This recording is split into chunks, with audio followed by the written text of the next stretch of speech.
اچھا اصالہ ثواب کرے، اور دوسرا والدین کے جو رشتے ہیں، جو ان کی دوستیاں ہیں، ان کو نبھانے کی کوشش کرے، اور تیسرا دعا ذرا ذوق والی، ذرا درد والی، ذرا مزے والی۔ میں تو کہتا ہوں ہر کام میں لطف لے کے نا، ہمارے ہاں محفلیں ہوتی ہیں، جلسے ہوتے ہیں، کچھ بھی، جب تک آپ اس میں پورے ذوق میں نہیں نا، پورے لطف میں نہیں، وہ بھی نا، دین کی چیزیں بھی بعض اوقات دنیا محسوس ہوتی، وہ جب تک آپ پر طاری ہوگی تو آپ کو مزہ دے گی، روحانی طور پر مضبوطی آئے گی۔ کسی کے لیے جب بندہ دعا کرتا ہے تو نام لیتا ہے کہ اللہ فلاں بن فلاں کی بخشش کرتا ہے، لیکن جب بندہ والدین کے لیے دعا کرتا ہے تو پھر نام نہیں لیتا، بلکہ قرآن پاک میں دعا یہ سکھائی ہے، والدین اگر چلے بھی گئے ہوں، قبروں میں بھی ہوں، تو پھر بھی دعا یہی ہے کہ ربنا اغفر لی ولوالدی، اے اللہ مجھے بھی بخش دے اور میرے ماں باپ کی بھی مغفرت فرما دے۔ یہ رشتے ٹوٹا نہیں کرتے، موت ان رشتوں کو توڑتی نہیں۔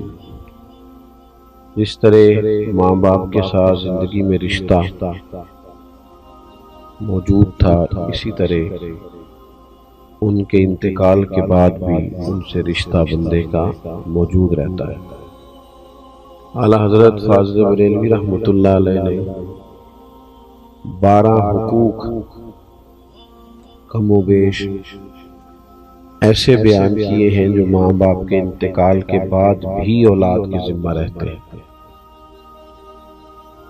ہم بہت ساری روایتی چیزوں کے قائل ہیں، اور میں یہ سمجھتا ہوں کہ بہت سارے لوگ ایسے ہیں جو بڑا کچھ جاننے کے باوجود، سمجھنے کے باوجود، شعور رکھنے کے باوجود اپنے شعور کے مطابق فیصلہ نہیں کرتے، بلکہ زمانے کے رواج کے مطابق فیصلہ کرتے ہیں۔ فہم و فراست کی، عقل و دانش کی، ساری ان کی آنکھیں کھل جاتی ہیں، پر پھر بھی وہ دیکھتے ہیں کہ سوسائٹی کدھر جا رہی ہے، معاشرہ کیا کہتا ہے، لوگ اس معاملے میں کیا کرتے ہیں، لہٰذا مجھے بھی وہی کرنا ہے۔ یہ رشتہ بھی موجود ہے اور اس رشتے کے حقوق بھی موجود ہیں۔ کرنے کا کام یہ ہے کہ اپنے ارد گرد کے ماحول کے مطابق نہیں، اللہ اور اس کے رسول کے بتائے ہوئے طریقے کے مطابق ہم والدین کے بعد ان کے لیے طریقہ کار اختیار کریں۔ اصالہ ثواب ایک مسلمہ چیز ہے۔ اب ہمارے ہاں اصالہ ثواب کے لیے بہت لمبا چوڑا اہتمام ہوتا ہے، تو وہ اصالہ ثواب کی بجائے بہت ساری جگہوں پہ دعوت بن جاتی ہے، اور اب تو گھروں میں جگہ کی دقت کی وجہ سے میرج ہالوں کے اندر اس کو جب سے منتقل کیا گیا ہے تو تب سے تو وہ ایک باقاعدہ نظریہ ہی ایک اور طرح کا ہوتا ہے، وہ تو ایک بالکل ماحول ہی اور نظر آتا ہے۔ اصالہ ثواب کا مطلب یہ ہے کہ آپ کوئی بھی خیر کا کام کریں جس پر ثواب کی امید کامل ہو اللہ کی بارگاہ سے، پھر وہ ثواب آپ اپنے والدین کے لیے یا کسی بھی جانے والے کے لیے وقف کر دیں، اس کو آپ احسال کر دیں۔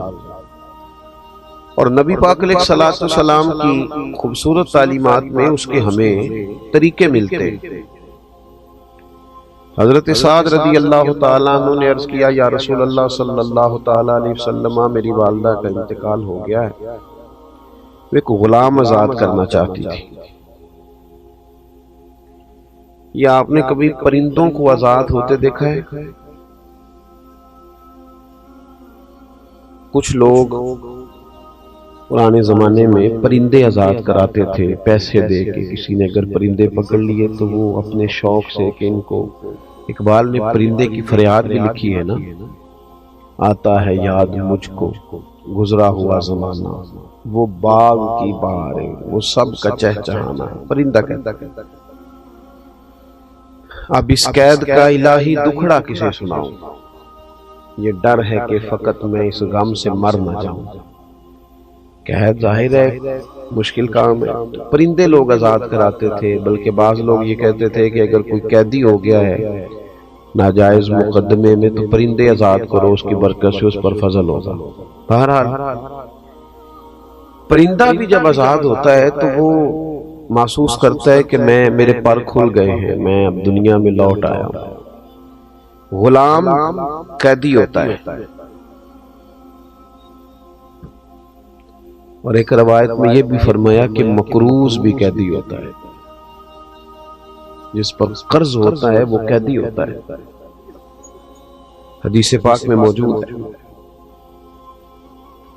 غلام بڑی تکلیف میں ہوتے تھے، نبی پاک علیہ السلام نے تدریجاً اپنے صحابہ کو یہ توجہ دلائی کہ غلاموں کو آزاد ہونا چاہیے، کفارے کے طور پر بھی کہا کہ جا تو 3 غلام آزاد کر، جا تو اتنے غلام آزاد کر۔ تو حضرت سعد نے عرض کی کہ والدہ انتقال کر گئی، ایک کو ذرا کم ہو رہا ہے، والدہ چلی گئی ہیں، وہ ایک غلام آزاد کرنا چاہتی تھی، ایک شخص کو آزادی دینا چاہتی تھی، اپنے پیسے یعنی خریدا جاتا تھا غلام کو، تو وہ جس نے خریدا ہے اس کو پیسے دے کے اس کو آزاد کرنا چاہتی تھی۔ تو یا رسول اللہ صلی اللہ علیہ وسلم، اگر میں اپنی اماں کی طرف سے وہ غلام آزاد کر دوں تو میری ماں کو اس کا اجر ہوگا؟ تو نبی پاک علیہ السلام نے فرمایا تو غلام آزاد کر، اللہ تیری ماں کو اس کا اجر عطا کرے گا۔ تو میں کہتا ہوں کہ اماں کے صالح ثواب کے لیے، ابا جی کے صالح ثواب کے لیے 10 دیگیں بھی پکائے، جس کا دل کرتا ہے ضرور پکائے، لیکن چلو اگر کسی غریب نے اس کے پیسے دینے ہیں تو پیسے معاف کر دے، اس کا بھی ثواب ہوگا۔ اماں اگر وہ کبھی رستہ کشادہ کر دے گا نا، لوگ آسانی سے گزر جائیں، تو اس کا بھی ثواب ہے۔ اگر وہ کسی جگہ قبرستان کے لیے جگہ لے کے دے دے گا تو اس کا بھی ثواب ہے۔ کوئی بھی ایسا کام جس سے کسی کو فائدہ ہو جائے، اب بار بار صرف لنگر پر ہی سارا زور دینا، چلیں اگر وہ غرباء کے لیے کریں تو بڑا اچھا ہے، لیکن یہاں تو باقاعدہ دعوتیں ہوتی ہیں، لوگ رات کو بیٹھ کے، اور بعض لوگ ایسی بات کرتے ہیں کہ جس کے اندر تو تکلف ہے، تو ٹھیک ہی نہیں۔ یعنی سارے بھائی رات کو بیٹھ کے اگر یہ بات کہیں کہ اگر ہم نے اچھا ختم نہ دلایا تو خاندان باتیں کرے گا، تو اس کا ثواب ہوگا؟ یہ تو اللہ کی رضا کے لیے نہیں ہے، تو خاندان کو دکھانے کے لیے۔ تو بہترین طریقہ اختیار کیا جائے اصال ثواب کا، بہترین، جس چیز کی حاجت ہو، جس چیز کی ضرورت ہو۔ ہمارے ہاں جناب وہی ساری دعوتیں، وہی سارے مرحلے، وہی میں نے کہا شروع میں کہ ہمارے شعور کی آنکھیں کھل جاتی ہیں، پر فیصلہ ہم برادری کے اصول پر کرتے ہیں، پتہ ہمیں ہوتا ہے پر چلتے قبیلے کے طریقے کے مطابق ہے، اس سے باہر نکلیں۔ حضرت ابوبکر صدیق رضی اللہ تعالیٰ عنہ کی زندگی کے بارے میں میں ایک بات اپنے دوستوں سے کہا کرتا ہوں، میں کہتا ہوں کہ عرب کے بہت سارے لوگوں کے شعور کی آنکھیں کھل گئی تھیں۔ ابو جہل بھی کہتا تھا سچے رسول ہیں، کہتا تھا کہ نہیں کہتا تھا؟ ابو لہب بھی کہتا تھا سچے ہیں۔ شعور کی آنکھیں کھل گئی تھیں، ضمیر کی نہیں کھولتے تھے۔ حضرت صدیق اکبر کا کمال یہ ہے کہ شعور کی کھلی تو انہوں نے ضمیر کی بھی فوراً ہی کھولی، فوراً کلمہ پڑھا، ارد گرد کا ماحول نہیں دیکھا۔ ہمارے ہاں تو مصیبت ہے، سیانہ بیانہ حاجی بندہ، نیک آدمی، وہ شادی بیاہ کے موقع پر اپنے بچوں کو غیر شرعی رسومات سے روک نہیں پاتا، کھڑے ہی نہیں ہوتے اللہ رسول کی رضا کے لیے، اللہ رسول کے لیے سٹینڈ ہی نہیں لیتے، باقی سب جگہ لے لیتے۔ تو ایک تو اصال ثواب کا طریقہ بہترین اختیار کریں، ایک کو میں نے کہا تھا ذرا کم ہو جائے تو آپ کا شکریہ۔ دوسری بات یہ ہے کہ والدین کے جانے کے بعد ان کے اعزا و اقربا سے، ان کے دوست احباب سے اچھا سلوک کیا جائے۔ جب ماں باپ سے رشتہ مرنے کے بعد نہیں ٹوٹتا تو چچا جان سے کیسے ٹوٹ گیا، ماموں سے کیسے ٹوٹ گیا، خالاؤں اور پھوپھیوں سے کیسے ٹوٹ گیا؟ ان کے رشتہ داروں سے اور ان کے دوستوں سے اچھا سلوک کیا جائے۔ ہمارا یہ مسئلہ بن گیا ہے کہ ہم سمجھتے ہیں کہ ایک بندہ چلا گیا ہے تو اب اس کے پیچھے سارے رشتے رخصت ہو گئے، یہ درست نہیں ہے۔ کوشش کریں کہ ان رشتوں کو لے کے چلیں۔ حضرت ابو بردہ رضی اللہ تعالیٰ عنہ سے حضرت عبداللہ ابن عمر ملنے آئے۔ جناب عبداللہ ابن عمر بڑے مصروف آدمی تھے۔ صحابہ کرام علیہم رضوان میں سے حج کے سب سے زیادہ مسائل حضرت عبداللہ ابن عمر جانتے تھے، تو ایک بڑی تعداد ان ویسے بھی فتویٰ دیتے تھے صحابہ میں سے، اور ان کے گرد ایک بڑی تعداد لوگوں کی رہتی تھی۔ تو حضرت ابو بردہ سے جب وہ ملنے گئے تو وہ بڑے حیران ہوئے کہ آپ ایک مصروف آدمی ہیں، میرے پاس کیسے آ گئے؟ تو فرمانے لگے اس لیے آیا ہوں کہ آپ کے والد میرے والد جناب عمر کے دوست تھے۔ کوئی نہیں سمجھ آئی آپ کو میں نے کیا کہا؟ اپنے یار نو ملن نہیں آیا، اپنی یاری نہیں پگتان آیا، ابا جی دی یاری نبیڑن آیا، والد صاحب کی اس دوستی کو نبھانے آیا۔ آپ کے والد میرے والد کے دوست تھے، اور فرمانے لگے میں نے نبی پاک علیہ السلام سے سنا ہے کہ جو والدین کے انتقال کے بعد قبر میں بھی ان سے اچھا سلوک کرنا چاہے وہ ان کے دوستوں سے اچھا سلوک کرے، ان کے رشتوں کو لے کے چلے، اس تعلق کو نبھائیں۔ ہمارے ہاں لوگوں کا یہ رویہ ہو جاتا ہے کہ میری اماں جی گئی تو میرے ننیال والے گئے، ابا جی گئے تو میرے ددیال والے گئے، ان رشتوں کو نبھایا جائے۔ تیسری بات، بس اسی پر میں نے گفتگو کو ختم کر دینا ہے، وہ ہے دعائے بخشش، دعائے مغفرت۔ صوفیہ کرام فرماتے ہیں یہ جو اللہ تعالیٰ نے ہمیں کہا ہے نا کہ تم مجھ سے دعا کرو تو میں تمہاری دعا پر کسی بندے کی بخشش کر دوں گا، تم دعا مانگو، تو فرماتے ہیں یہ بہت بڑی عزت دی ہے اللہ نے ہمیں۔ کسی جگہ بھی ہر آدمی کی سفارش نہیں سنی جاتی، لیکن مالک کہتا ہے تم مجھ سے کہو میں معاف کر دوں گا۔ 40 بندے جنازہ پڑھ دیں، 3 صفحے جنازہ پڑھ دیں، 3 بندے جنازہ پڑھ دیں، ہے نا حدیث پاک میں سارا کچھ، تم آؤ آ کے کھڑے ہو جاؤ، اس کی بخشش کی دعا کرو میں معاف کر دوں گا، تو کہتے ہیں یہ تو اللہ نے ہمیں عزت دی، ورنہ ہم اور رب کی بارگاہ تو چھوٹی سی جگہ بندہ سفارش کرے تو قبول نہیں ہوتی، اور مالک کہتا ہے تم کہو نا میں معاف کر دوں گا۔ اور ہم کیا کرتے ہیں؟ آپ کبھی ڈاکٹروں کے پاس ان بچوں کو دیکھیں جو دوائیوں کے سیل مین بن کے آتے ہیں، میڈیکل ریپ سے، کبھی دیکھیے گا، مجھے موقع ملا دیکھنے کا۔ وہ جب آتے ہیں نا تو وہ بالکل لباس عمدہ ان کے حساب سے، اور وہ جچی تلی بات کریں گے، اور 1 منٹ 1 سیکنڈ کے لیے بھی کوئی اضافی جملہ نہیں بولیں گے، انہوں نے قائل کرنا ہے۔ کسی بھی آفیسر کے پاس آپ جب جاتے ہیں اپنا کیس لے کر کسی بھی جگہ آپ نے فارورڈ کرنا ہے تو بڑی جچی تلی باتیں، خاص چیزیں، اہم معاملات، لیکن دعا کے لیے جب اللہ کی بارگاہ میں حاضر ہوتے ہیں، دعا کرو جی، دعا کرو جی، فوت کی ہو گئی تو اگر پوچھا جائے کہ بھلا آپ نے کیا دعا کی ہے، ہاتھ کھڑے کر دیے، پتہ ہے بارگاہ کون سی ہے وہ دیکھیں نا۔ اور پھر جب بندہ دنیا میں کسی بندے کو بھی اپنے حق میں قائل کرتا ہے تو اس کا کوئی طریقہ ہوتا ہے قائل کرنے کا، وہ بڑے درد سے کہتا ہے کہ آپ کی مہربانی جی، بڑے ضرورت مند ہیں، آپ سے بڑا پیار ہے، آپ بڑے اچھے ہیں، آپ اگر مہربانی، آپ نے اپنے حق میں قائل کرنا ہے نا۔ تو اللہ کی رحمت کو جب بندے نے منانا ہو اور پھر وہ بے توجہی سے دعا کرے، رٹے رٹائے جملے، رٹی رٹائی باتیں، وہ یار کسی کو بھی کسی نے منانا ہو تو کوئی طریقہ ہے، اور پھر مالک کریم کی بارگاہ کو راضی کرنا ہو۔ میں نے دیکھا وہ بس ٹھیک ہے، میری طرح کے پیروں مولویوں کے ذمے لگایا، اچھے لوگوں کی بات نہیں کرتا، تو ان کے پاس ایک رٹی رٹائی دعا ہوتی ہے سب کے لیے اکٹھی، اس میں نام ایڈ کیا، نئے بندے کر، چلو جی چھٹی۔ وہ خدا کے بندے دعا مانگ، تھوڑی مانگ لے، 4 سیکنڈ کی مانگ پر درد سے مانگ، تو منا مالک کو، وہ بڑا کریم ہے، بڑی جلدی مان جاتا ہے۔ تو حاضری دے ذرا، تیرا مطلب تیری باڈی لینگویج بتائے کہ تو اسے منانے آیا ہے، تیرے لہجے کا حسن، تیرے لفظوں کی جولانی، تیرے انداز کا عجز، تیری انکساری، تیرا اس کی بارگاہ میں حاضری کا انداز، تو اسے منا رہا ہے، پتہ چلے۔ لیکن وہ جناب کیا بتائیں، میں دیکھتا ہوں لوگوں کو دعا کرتے، پھوڑی پہ بیٹھے ہیں، دعا مانگی جا رہی، اخبار بھی پڑھ رہے ہیں، سیاسی تبصرے بھی کر رہے ہیں، دعا بھی مانگ رہے ہیں،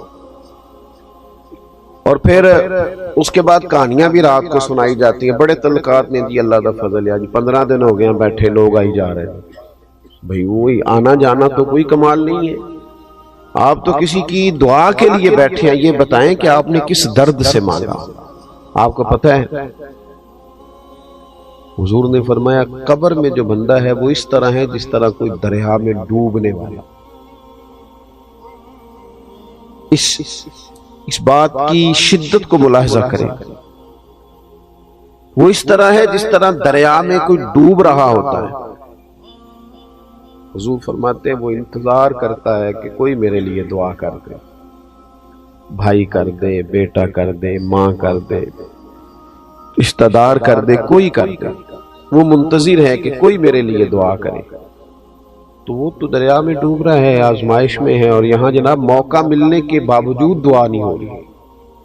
خوب دعا کی جائے، درد سے دعا کی جائے، جانے والے کے لیے اللہ کی بارگاہ میں عرض کیا جائے، کوشش کی جائے۔ اللہ بڑا مہربان ہے، جب بندے دعا کرتے ہیں تو وہ رحمت فرماتا ہے، اور دعا کی جائے تو وہ ایک بزرگ تھے تو وہ کہا کرتے تھے مجھے دعا مانگنے کا طریقہ میری بیوی نے سکھایا۔ کس نے؟ پریشان ہو گئے آپ سارے، مشکل بات کر دی میں نے۔ اللہ تعالیٰ آپ کو جزائے خیر دے، خیر جہاں سے بھی ملے سیکھنی چاہیے، اللہ آپ کو سلامت رکھے۔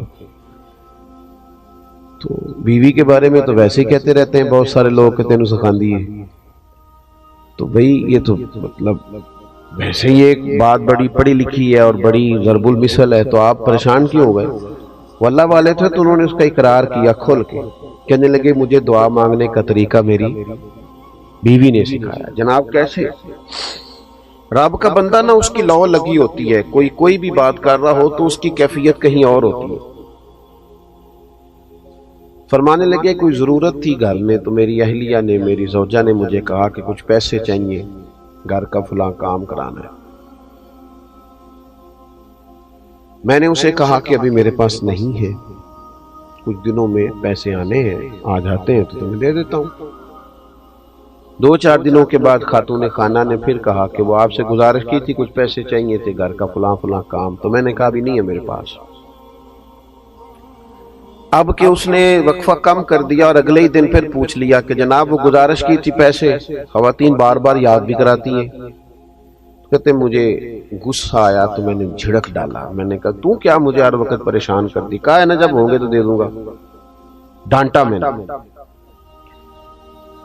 کہتے میں نے ڈانٹا تو وہ سلیقہ مند خاتون میری ڈانٹ سہتی رہی، پھر چپ کر گئی، اور اس نے ایک بات کہی تو مجھے رب سے مانگنے کا طریقہ آ گیا۔ وہ کہنے لگی تھوڑی دیر چپ رہنے کے بعد آپ ہی میرے شوہر ہیں، آپ سے نہ کہوں تو پھر میں کس سے جا کے کہوں۔ کہتے ہیں اس نے بات کہی، وہ چپ کر گئی تو میں رو پڑا۔ مجھے کہنے لگی کیا ہوا؟ میں نے کہا مجھے بھی سمجھ آ گئی ہے، جب میں کہوں گا نا تو ہی میرا رب ہے، تو میں نہ تجھ سے نہ کہوں تو مجھے بتا میں کس سے کہوں۔ میں کمزور پڑ گیا ہوں، کچھ چیزیں مجھ سے نہیں ڈیل ہو رہی، کچھ معاملات میں مالک میں چاہتے ہوئے بھی کامیاب نہیں ہو پا رہا، نیک نیتی بھی ہے، ارادوں کا وضو بھی ہے، اللہ میں تجھ سے نہ کہوں تو پھر میں کس سے کہوں۔ اجیب دعوت الداعی اذا دعان، وہ تو فرماتا ہے تو جب بھی دعا کرے گا میں تیری دعا قبول کر لوں گا۔ تو دعا کا رشتہ تھوڑا مضبوط کرے، اپنے جانے والوں کے لیے بالخصوص دعا کرے۔ وہ بھی ہم کسی سے کراتے ہیں، قرآن شریف بھی کسی سے پڑھوا لیتے ہیں، فلانا کام بھی کسی سے کرا۔ ہم نے کیا کیا اپنے ماں باپ کے لیے؟ ہم نے کیا کیا؟ وہ اتنے سپارے فلانا دے دے، اتنے دے لیں، ٹھیک ہے، درست ہے، ناجائز نہیں، پر یہ کہ میں نے کیا کیا اپنے ماں باپ کے لیے تو سارا کوئی دوسروں نے پڑھ کے دیا۔ وہ جو ساری زندگی انہوں نے میرے نام کر دی، جوانی میں بھی کپڑے سادے پہنے، اور جنہوں نے تھوڑا کھانا کھایا اور اولاد کو پالا تو ہم نے کیا دیا ان کو؟ تو اگر دعا بھی مضبوط نہیں ہو سکتی تو پھر پیچھے بچا کیا؟ تو یہ 3 باتیں میں نے آپ کی خدمت میں عرض کی ہیں، امید ہے کہ آپ اس پر توجہ فرمائیں گے۔ ایک تو یہ کہ سال ثواب کا اچھا اور عمدہ طریقہ اختیار کریں، اچھا اور عمدہ۔ چند دن پہلے میرے پاس ایک صاحب آئے تھے، انہوں نے کہا 5 بھائی ہیں، میں جانتا تھا تو وہ باہر سے آئے تھے اپنے والد کے انتقال پر، تو جب میں نے ان کا انداز دیکھا تو میں نے ان سے کہا کہ کہنے لگے میں کچھ کرنا چاہتا ہوں سال ثواب۔ تو میں نے کہا آپ کے تو 2 بھائی بڑے کمزور ہیں، بہت غریب ہیں، زیادہ ہی سگے بھائی۔ کہنے لگے ایسے ہی ہے۔ میں نے کہا آپ نا ان کے ساتھ ہی نیکی کر دیں، اللہ بھی خوش ہو جائے گا، ماں باپ بھی خوش ہو جائیں گے۔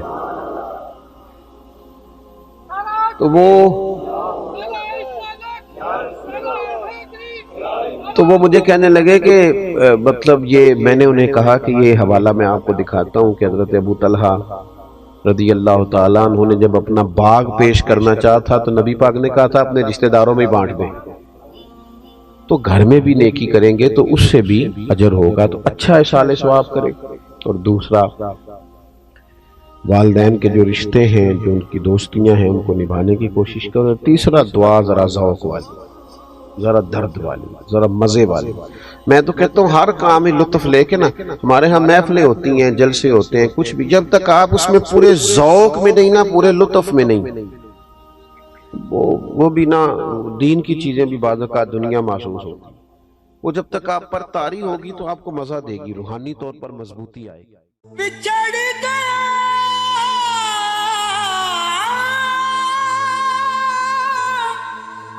میرے دل دا جانی،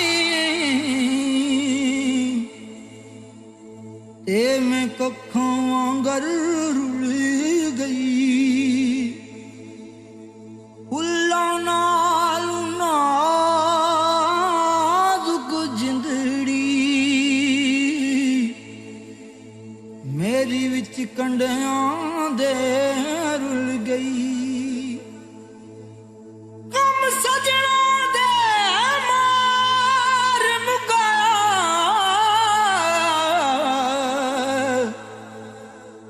تے میں اتھروں بن کے ڈل گئی، ایک مایا تیری یاد نہ بھلدی، باقی ہر شے جگ دی بھول گئی۔